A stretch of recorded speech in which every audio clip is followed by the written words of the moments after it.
Canada, July 27th. This from the Fraser Institute. Our debt to GDP ratio has risen to a whopping 150% in the last 8 years, ironically. According to this report, 60% is considered acceptable and kind of a good, healthy thing.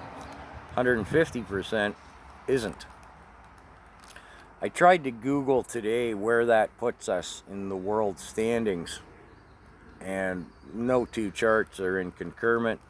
Also having some data issues.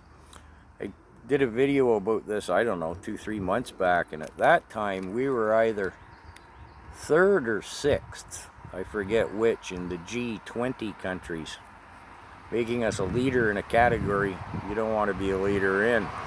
Good work, Justin. According to the Fraser Institute, this 150% debt to GDP ratio puts each Canadian $50,000 in the hole. That's right, $50,000. I owe $50,000.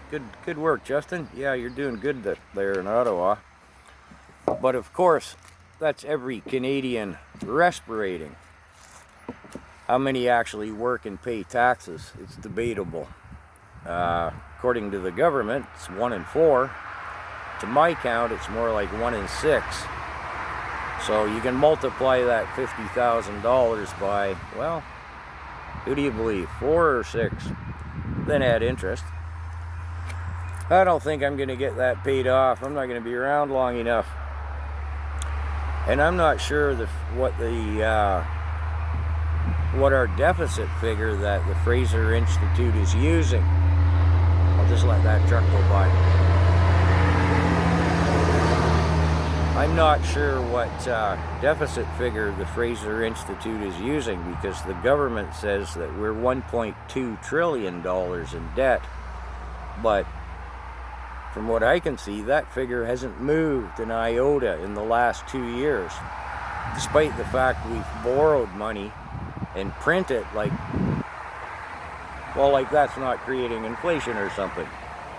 Like we took no lessons from Venezuela and everybody else who went broke.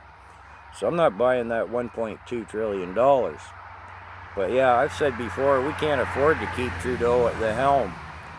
And when I say that, I don't mean just financially, but we can't afford to keep him financially, that's for sure.